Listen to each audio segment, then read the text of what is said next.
Hello, and welcome in again to another fun-filled edition of Musings from the Mountains, your favorite video podcast related to West Virginia sports, presented by WVSports.com. Don't forget it. We got some great deals going on over there periodically. Check it out. Some great West Virginia content, too. But enough of that. I'm managing editor, Keenan Cummings, joined by my sidekick. I'm Serre, staff writer. I love letting you introduce yourself. I feel like it's a moment of empowerment. Oh, of course. But we got a football game to talk about. West Virginia coming off a heartbreaking loss at Texas. They had chances, multiple chances to win that game. Really kind of West Virginia's strength this season was its undoing. Got into the red zone. They weren't able to score touchdowns. You look at the red zone stats, and by this point, if you're a WVSports.com member, these have been shoved down your throat. But one misfire in the red zone all year for West Virginia, scoring touchdowns on 80%. 1 for 5 in terms of touchdowns, 2 empty possessions. So they actually were worse Saturday than they had been all year. But alas, it happens sometimes. You got to move forward. A good chance to kind of put a notch on that climb. West Virginia kind of let it slip through the fingers. But moving on, TCU. Another, I don't want to say up and down, but pretty much up and down team in the Big 12. They are playing their best football of the season right now. 3-3 team. Have beaten Baylor and Texas Tech in back-to-back weeks, pretty impressively at that. Have lost some close games earlier in the year to Kansas State and Iowa State. This is a team that, much like Texas, most things are triggered through its quarterback, Max Duggan. A little bit unlike Texas, though. He'll scramble, but a lot of his runs are coming off design runs. And I know that Texas does that too with Sam Ellinger, but this is a little bit different. You look at last week against Texas Tech. Duggan ran the ball, I think, 19 times. 17 of those run design runs. So they're going to get him the opportunity to run the football. He's a big, tough quarterback, but the guy's got some speed. Broke off an 81-yard run to close the game against Texas Tech last week. When you look at them, Jared, what do you see? Yeah, I mean, you pretty much hit the nail on the head there. Max Duggan. That's about it. That's really pretty much what TCU has going for him.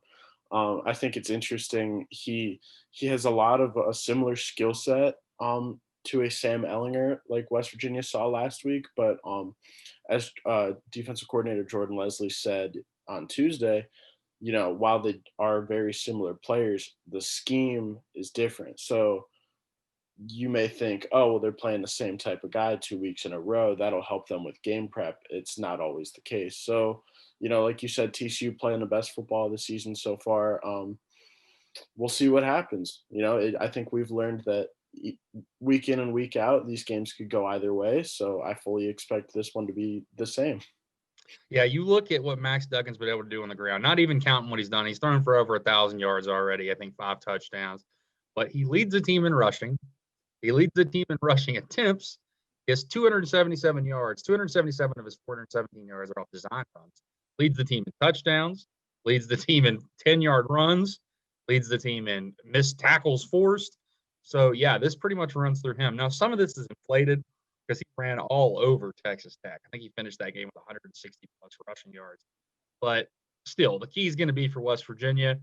A lot like you've heard us say with some of these other mobile quarterbacks, you got to be able to keep your eyes in the right spot. You got to be able to plaster wide receivers down the field and fill up with depth from the secondary. It's going to be key for West Virginia in those situations that he does get out of the pocket, that, you're playing zone, you keep your eyes on it. You're playing man, you got to react kind of later, but you have to find a way to prevent him from hurting you with his legs. I think what you'll probably see West Virginia do is what they've done to a lot of these quarterbacks is, force them to beat them. That didn't work against Texas Tech. Henry Columbia had quite a day. Most of his yards are kind of the opposite way against West Virginia. A big bulk of his were off design pass plays, but he tucked it and ran. So that's going to be key for West Virginia. Defensively, we all know what TCU is about. It's strange to me that we're now, however long we're into this video, and I'm just now talking about the TCU defense. It's the backbone of this team. Same 4-2-5 look, same matching scheme. They'll match your patterns. I mean, they are a handful, and they've been for a while. They have had some injuries over the last couple weeks. They've lost Corey Bethley, who is a guy West Virginia recruited out of high school, probably their best defensive lineman. He's out. One of their best cornerbacks has been banged up, Noah Daniels, so they're hurt a little bit. But if you've noticed over the years with these Gary Patterson defenses, I think you could put, me and Jared out there, and you might have some success. I think a lot of it is scheme related. They just have a lot of success with what they do. They really believe in what they do. They trust in what they do, and it doesn't matter who's there. Every year, Neil Brown said this yesterday. It just seems like it's so hard to do anything, so hard to get a yard, so hard to get a first down. You have to earn everything you do against this team. Of course, obviously, they're not invincible. If they were, they wouldn't lose football games, but you got to earn it. I think of all the teams West Virginia has played so far, this is the most tricky. I would say Oklahoma State has probably the best defense this year, but this scheme is more tricky. They're going to create some problems. So West Virginia's got to kind of be on their P's and Q's there. Special teams wise, another classic Gary Patterson team. They're going to have success in a lot of areas, and West Virginia's got to prevent special teams from beating themselves. They've done a pretty good job of that of late, but obviously it's sprung up earlier this season. I would be remiss for West Virginia. We've complained about this ad nauseum. They're starting to clean up their penalties, Jared. Have you noticed that? I mean, it's not perfect. It's not perfect, but 50 is a hell of a lot better than 100 in terms of yardage, and they're cutting that in half recently. So I do think when you look at this West Virginia football team, I know they're 4-3. I know people are upset. A lot of people think that West Virginia should have just kicked field goals. I still contend that that's faulty logic because you kick those field goals, you have no idea what's going to happen the rest of the game against Texas. You could kick a field goal there, and then they could run it back for a touchdown. I think it's not fair to assume the game would play out exactly the same if you did different things. But I do see why people are upset. I don't have a problem with Neil going for it. He's talked from day one. He's going to be aggressive, especially in those situations. He backed up what he said. How many times do people get mad when people say something and they don't back it up? So it didn't work, but at least he was consistent with what he said. Looking at this game, I think the matchup for me probably going to be what West Virginia can do in terms of their offense against TCU's defense. And what I mean by that is take care of the football. Got to have Jarrett Dagey continue to play efficiently. And you want to try to jump out on these guys. I mean, there's an insane stat. It's not quite like the Bill Snyder one, but when this team scores first, they're tough to beat. Don't have the numbers in front of me. They usually put it in their game notes, but it's something I usually harp on every year. Yeah, they're very, very good when they can score first. And I think West Virginia's got to be able to kind of limit that at home. It'll be interesting to me to see how this team bounces back because they are 4-3. I mentioned this, but I think this team is getting better. You look up and down the board, and this isn't just coach speak. I know people don't care about, moral victories or close losses.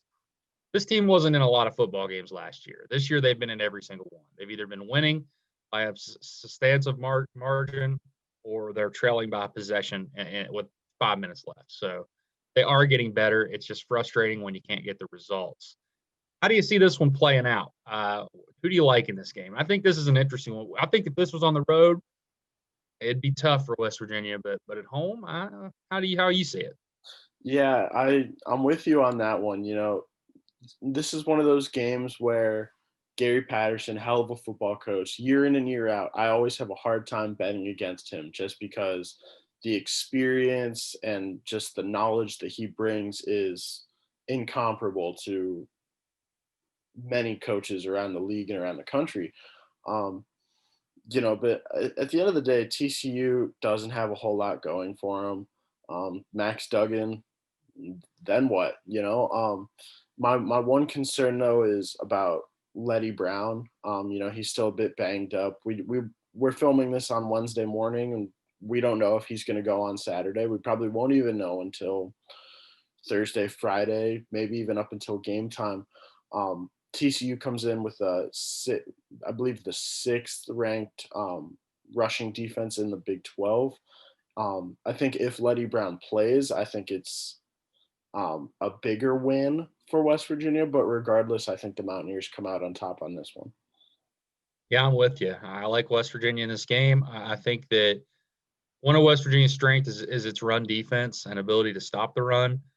That's what TCU wants to try to do. I mean, they want to try to run. They can throw the ball. They have some impressive wide receivers, Tate Barbers, especially with what they're able to do with him. But I think West Virginia is able to control them in the run game. able to create some problems for them and ultimately win this game in a very, very close contest. I think, again, one of those games that comes down to the wire. It's going to matter with turnovers and efficiency. I do like what Jared Daigie's been doing, as I mentioned earlier. He's taking care of the football. He's looking more confident. You'd like to see him put a little bit more on some of his passes at times, but he's really started to settle into that quarterback role. And for anybody out there that thinks he's the problem, I'm surprised that we've had that narrative, going around by some people. But I think, for as bad as he played earlier in the year, not bad, but okay, he's really turned it around and played better. And the receivers are catching the football too. Winston Wright dropped the end zone side, but that Yeah. happens. Look at it, all you blue lotters. Leave Jarrett Daigie alone. He's not the problem.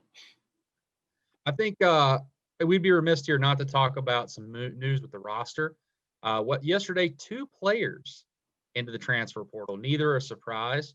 Junior Uzebu, offensive lineman from Georgia, which is crazy to think about this because he was your starter game 1 before he got suspended. Actually started game 2, had a very, very poor performance, was pulled, and then kind of just disappeared after that. He hadn't even dressed the last couple of weeks, hasn't been with the team.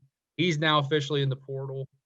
Goodbye, Junior. And then probably even weirder than him, Zach Dobson, transfer from Middle Tennessee State, wide receiver that came in. A lot of big things were expected of him. Dynamic playmaker, do a lot of things with him. Neil talked to him in the preseason. He gets his immediate eligibility waiver, and we're never even going to see him in a game. He only dressed for, I think, 2, but now he's gone. So 2 players out of the portal. They joined Tavian Mayo as guys that have left during the season. Going to have to fill those spots, but luckily for West Virginia, this year doesn't count. So you get everybody back if you can. Thank you for tuning in again. This has been another edition of Musings from the Mountains. We'll be back trying to recap this game and let you know what we saw on the field.